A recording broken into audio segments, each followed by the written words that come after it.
Hello everyone, I'm here today to persuade you that every single person deserves an opportunity to participate in a free and a fair democratic election for their government. You might think, of course, because in the United States this is taken for granted. But in Venezuela this is not true. But it should be. The people of Venezuela deserve the same opportunities to control their government, their businesses, and their life. Today I'm going to talk about many of the problems that exist in Venezuela and how these problems all need one free step to solve them. A free and a fair election. And guess what? Venezuela should have free and a fair elections. These problems I'm going to talk about are real. I use sources today, but also I saw this with my own eyes.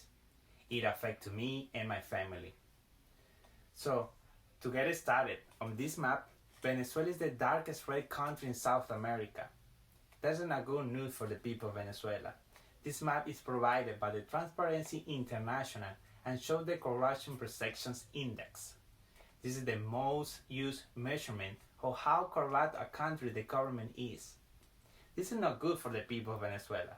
Also, it shows how hard it is to have fair elections. But I'm going to give you 4 reasons why we need them. First, free elections are needed so that Venezuela can work with other countries. In 2018, both the United States and the European Union condemned the elections held in Venezuela. According with the Council of the European Union, the elections were neither free, fair, nor credible. And according with the US government, anti-Maduro regime restored a democratic path in Venezuela through free, fair, and democratic elections. The government faces isolation from the international community. So, imagine a country faces isolation from the international community. That's not good. So, this isolation is the first reason to push for elections. It makes it hard for Venezuelan businesses and people to trade or travel to other places. And for the second important reason to have fair elections in Venezuela is the wealth disparity. Venezuela has natural resources, rich natural resources such as gold, nickel, iron, steel, diamond, aluminum, natural gas, and the most important, petroleum. Sadly, according with the local Center for Economic Policy Research, more than 50% people in Venezuela were poor in 1989, and almost 90% of people are below the poverty line today. This is not okay. So, how did this happen? Well, Hugo Chavez was elected as a president of Venezuela in 1989. He came with revolutionary idea to change the poorness of Venezuela for the better. He convinced the majority and his idea would work. After he was elected, he changed the country from the capitalism to socialism. So Chavez helped the poor people of Venezuela by taking over the business that made the most money, the oil company. So the government could use that money to give free education, free healthcare, and free food to the whole country. According to the news from that time period, he was very popular because he worked for a short time. But when he was working, Chavez changed the constitution and he removed his own term limits and gave himself more power. Then things turned worse. Many people became dependent of the government and the government didn't know how to run the oil company.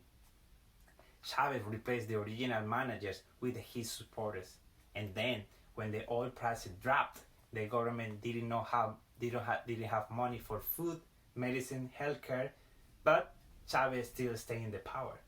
So even though Chavez was elected to help poor people, his action led to wealth disparity. With fair election, the people of Venezuela can elect new leaders to represent all Venezuelans and start rewarding only the small group of Chavez supporters. So, for the third reason that Venezuelans should have fair election is to rebalance control and show to the people. As I mentioned, Chavez started controlling the oil companies. And when Chavez died, Nicolás Maduro took over and he continued to take control of more and more businesses. including phone companies and grocery store and the pharmacy industries. So the people are more poor now than ever before, and Maduro stays in the power by giving money and even free houses to the military and the police department. As people became poor and couldn't afford basic goods, Maduro tried to fix it by government controlling even more. According with the local newspaper Impulso in September 2019, the government has taken control of over 1,000 private industries. So, in Venezuela now, only the government can approve grocery store, and the government only can set prices for all types of products. This control has caused hyperinflation, which means Venezuela's money, the bolivar, has lost a lot of value. According with the BBC last year, prices doubled every 20 days. Imagine going a store and knowing that if you go back next month, everything will cost double. Over and over again this happens. Now, common items like chicken, toilet paper cost so much that no one can afford them. People have to survive, so they have to work around the government system. People use dollars and buy food from others, and Maduro controls this with his police department. Let me tell you something about my experience with the police department. There was a crisis in 2016 where I was helping people to buy food from Colombia. I have my own business, but I sell material out for shoes. Then the police came to my business and harassed me to take me to the jail because it was illegal to sell food. Only the government can sell food, they say. They use their power to demand I give them money to look the other way. This type of corruption and control is normal in Venezuela. Hyperinflation, price fixing, and the police corruption all hurt the people of Venezuela. Fair elections can help take away the government and control allow the economy to be able to recover. So, the fourth and the final reason I'm going to talk about today is for human rights. The government has grown so corrupt that people who disagree with them, they can hurt or even kill you. So, according with the United Nations Human Rights Council said, they continue to investigate human rights violations in Venezuela, including execution and torture. A government that hurts their people is not representing everyone. People of Venezuela have been fighting, protesting, and demanding with the international community, including the United States and the European Union, but so far this government has been protected by communist allies such as Russia and China.